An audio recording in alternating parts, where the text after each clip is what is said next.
सहस्रयुगपर्यन्तम् अहर्यद् ब्रह्मणो विदुः रात्रिं युगसहस्रान्ताम् तेहोरात्रविदो जनः। বন্ধুগণ, শ্লোক সংখ্যা 17-22 ରେ ପ୍ରଭୁ ଶ୍ରୀକୃଷ୍ଣ ସାଂସାରିକ ଜଗତ ବନାମ ଆଧ୍ୟାତ୍ମିକ ଜଗତ ବିଷୟରେ ବର୍ଣ୍ଣନା କରୁଛନ୍ତି। ବୈଦିକ ବ୍ରହ୍ମାଣ୍ଡ ପ୍ରଣାଳୀରେ ସମୟର ହିସାବ ବିଶାଳ ଏବଂ ବିସ୍ମୟକର ଅଟେ। ଉଦାହରଣତଃ ଏପରି କେତେକ କୀଟ ଅଛନ୍ତି ଯେଉଁମାନଙ୍କର ଆୟୁ କେବଳ ଗୋଟିଏ ରାତ୍ରି ଅଟେ। ସେହି ଗୋଟିଏ ରାତ୍ରିରେ ସେମାନେ ଜନ୍ମ ନିଅନ୍ତି, ବଡ଼ ହୁଅନ୍ତି, ପ୍ରଜନନ କରନ୍ତି, ଅଣ୍ଡା ଦିଅନ୍ତି ଏବଂ ବୃଦ୍ଧ ହୁଅନ୍ତି। ଏବଂ ଆପଣ ଦେଖିବେ ସକାଳେ କୌଣସି ଆଲୋକ ସ୍ତମ୍ଭ ତଳେ ସେମାନେ ମରି ପଡ଼ିଥିବାର ଦେଖିବାକୁ ମିଳିଥାଏ। ଯଦି ସେହି କୀଟମାନଙ୍କୁ କୁହାଯାଏ ଯେ ସେମାନଙ୍କର ସମ୍ପୂର୍ଣ୍ଣ ଜୀବନକାଳ ମନୁଷ୍ୟର ଗୋଟିଏ ରାତ୍ରି ସହିତ ସମାନ, ସେମାନେ ବୋଧେ ବିଶ୍ୱାସ କରିପାରିବେ ନାହିଁ।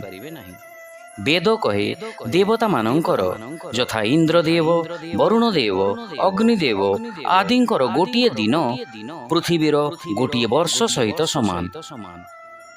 ଦେବତାମାନଙ୍କର 12,000 ବର୍ଷ ପୃଥିବୀ ଲୋକର ଏକ ମହାଯୁଗ, ଯାହା 4 ଯୁଗର ଗୋଟାଏ ଚକ୍ରକୁ ବୁଝାଇଥାଏ ଏବଂ 4 ନିୟୁତ 320,000 ବର୍ଷ ଅଟେ। ଏହା ପୃଥିବୀରେ ସମୟର ସର୍ବୋଚ୍ଚ ଏକକ ଅଟେ, ଯାହାକୁ କଳ୍ପ କୁହାଯାଏ। 1,000 ମହାଯୁଗରେ ବ୍ରହ୍ମାଙ୍କର ଗୋଟିଏ ଦିନ ହୋଇଥାଏ ଏବଂ ସେତିକି ବଡ଼ ବ୍ରହ୍ମାଙ୍କର ରାତି, ଅର୍ଥାତ୍ 1,000 ମହାଯୁଗରେ ବ୍ରହ୍ମାଙ୍କର ଗୋଟିଏ ରାତି ହୋଇଥାଏ।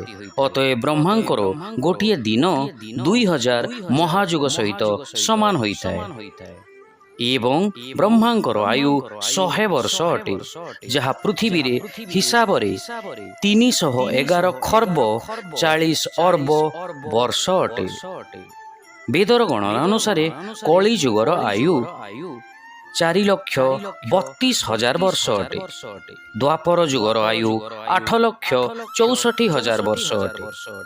ତ୍ରେତୀୟ ଯୁଗର ଆୟୁ 12,96,000 ବର୍ଷ ଅଟେ ଏବଂ ସତ୍ୟ ଯୁଗର ଆୟୁ 17,28,000 ବର୍ଷ ଅଟେ। ଏକ ମହାଯୁଗ ହୁଏ ଯାହା 4,320,000 ବର୍ଷ ହୋଇଥାଏ।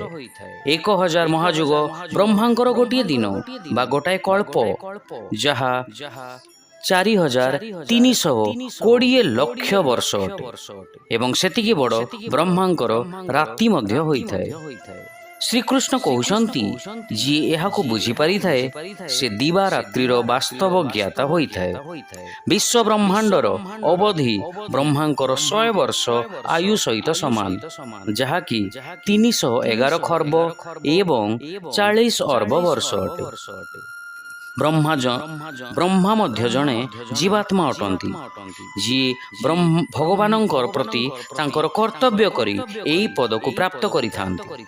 ତେଣୁ ବ୍ରହ୍ମା ମଧ୍ୟ ଜନ୍ମ ମୃତ୍ୟୁର ଚକ୍ରର ଅନ୍ତର୍ଭୁକ୍ତ ହୋଇଥାନ୍ତି, କିନ୍ତୁ ସେ ଅତ୍ୟନ୍ତ ଉଚ୍ଚ ଆତ୍ମା ହୋଇଥିବାରୁ ତାଙ୍କ ଜୀବନ କାଳ ସମାପ୍ତ ହେବା ପୂର୍ବରୁ ସେ ଜନ୍ମ ମୃତ୍ୟୁ ଚକ୍ରରୁ ମୁକ୍ତ ହୋଇ ଭଗବାନଙ୍କ ଲୋକକୁ ପ୍ରାପ୍ତ କରିଥାନ୍ତି।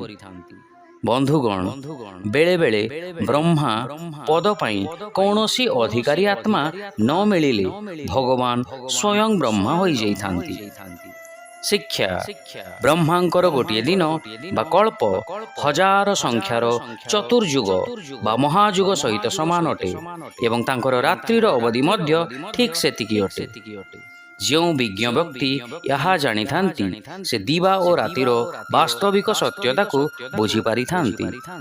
One day of Brahma lasts 1,000 cycles of the 4 ages, which is called Mahayug, and his night also extends for the same span of time.